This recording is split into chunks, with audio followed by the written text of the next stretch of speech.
So, yeah, because I saw that comment, I decided to make a video about it. No, it's not because I ran out of video ideas. I swear. Anyway, if you've followed the Fate series even just a little, you probably know this guy.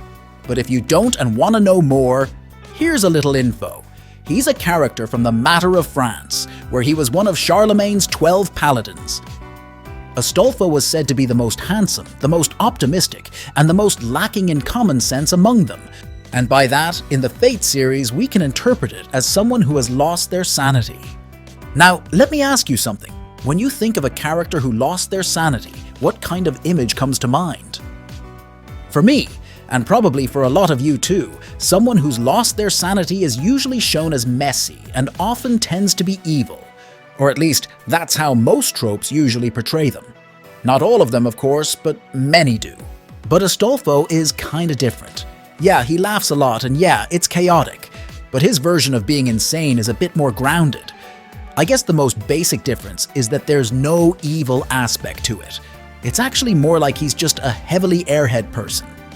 And honestly, the way his insanity is portrayed in Fate is one of the things I love most about him. Well, aside from his design, of course.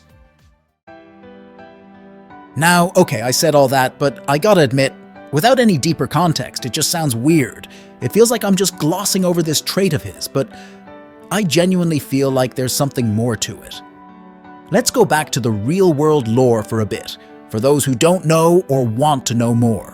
Astolfo being like this almost all the time actually comes from a story in the Matter of France, where Astolfo travels to the moon to retrieve Orlando, or Roland's lost sanity, since the moon is said to be the place where all things lost on Earth eventually end up. In some stories, Astolfo also finds his own sanity there, suggesting that he's prone to losing it. In other versions, it's simply implied that Astolfo lost it there. Now, within the Fate universe, this means that Astolfo's lost sanity is also located on the moon. And if the moon is no longer visible in the sky, like when it's obscured or during a new moon, he actually regains much of his reasoning and tactical thinking. And that makes Astolfo's condition a really fun gimmick for a character. I mean, who doesn't love characters with a unique gimmick? It also ties perfectly back to the tone of his adventures in the original Astolfo legend. Fun, unpredictable, and full of wild stories. By doing this, you can pretty much justify some of the more questionable aspects of his portrayal, like the cross-dressing, for example. I'm almost convinced that they probably designed Astolfo as a woman at first, then decided to connect his legend with the moon, and made the lack of common sense gimmick to tie it all together, giving them another reason for the almost gender bend. In the back of my mind, I feel like that's the biggest reason. Now, if you want to know what he did when he was alive, let me give you a quick rundown. Astolfo's got a strong, adventurous spirit, even though he's a knight. He's traveled all over the world, getting into all sorts of wild and sometimes ridiculous adventures, collecting magical stuff like his hunting horn, a grimoire, and a shiny golden lance. He even befriended legendary mounts like the Hippogriff, and somehow, at some point, he literally ended up on the moon. Yeah, see, it's crazy fun, right? That's exactly what comes to mind when you think about Astolfo's adventures. Wild, unpredictable, and oddly wholesome. So I think the developers who handled his story in Fate tried to keep that same spirit, and it fits perfectly if the one doing all those adventures is someone who's just a bit insane.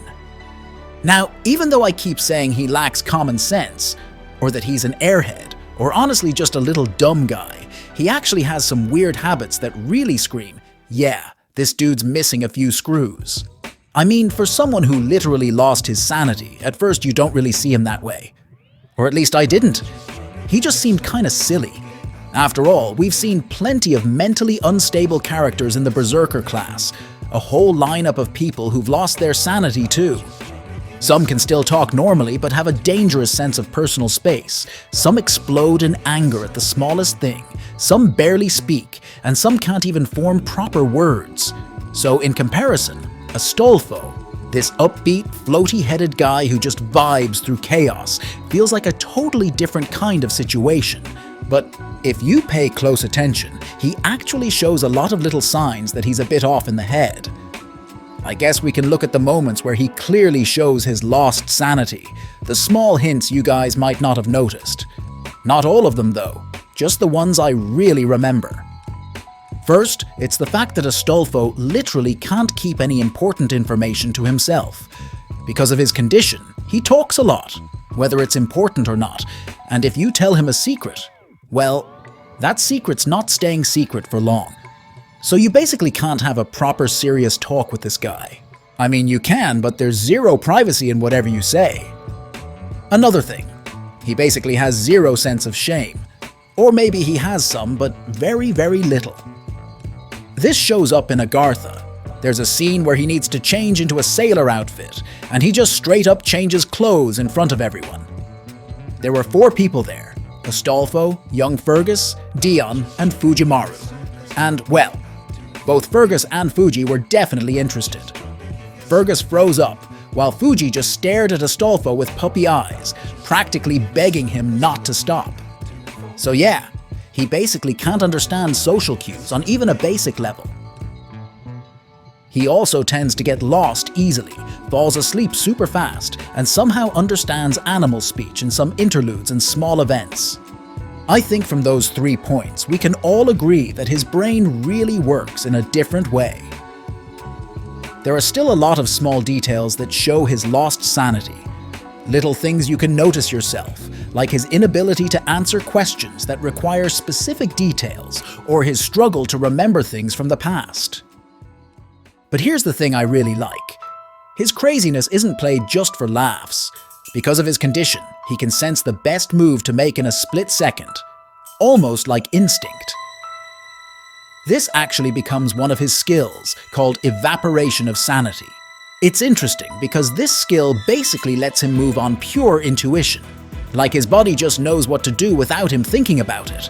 So if there's an enemy that can read minds or predict movements, Astolfo theoretically wouldn't be affected, because there's nothing to read or predict inside his head. Pretty interesting, right? A lost sanity gimmick that not only fits his legend as this cheerful, optimistic guy, but also works as an actual battle skill. And it's what really makes him stand out in the series. Now, before I end this video, I want to talk about one more thing about Astolfo. It's been weighing on my mind a little, and I just want to talk about it for a bit. It's about the fact that Astolfo is lucky, like really lucky. His insane luck combined with his total lack of common sense basically drives him to do whatever his brain tells him to. And I could be wrong, but I feel like he's actually one of the characters in this series who's shown to be visibly lucky. Usually, luck and fate isn't something you can clearly see. Well, unless you're a Lancer, then your unluckiness is pretty obvious. But in Astolfo's case, the writer didn't even try to hide it. They really went all out, showing just how ridiculously lucky he is. If you already love this guy and know a lot about him, I guess this is just a little reminder of how absurdly lucky he's been throughout his journey. Moments you might not have even noticed. Back in Apocrypha, there were so many scenes that could have gone horribly wrong, but somehow, thanks to that insane luck, he just walks out fine. Do you guys remember the first time Astolfo met his best bud, Sig? Back then, Sig had just escaped from the incubation chamber. He was alone and basically naked. And, well, the conversation just went on smoothly. Then Astolfo carried Sig all the way to his room to take care of him. Now this sounds like a nothing burger at first, since he's a good-hearted hero after all. But then you remember, he carried a whole teenager from the underground floor to who knows what floor up. Keep in mind, the Black Faction's base was basically a tall castle. And somehow, Astolfo managed to carry a humanoid body without getting caught by anyone, while there was literally a missing person alert inside the castle.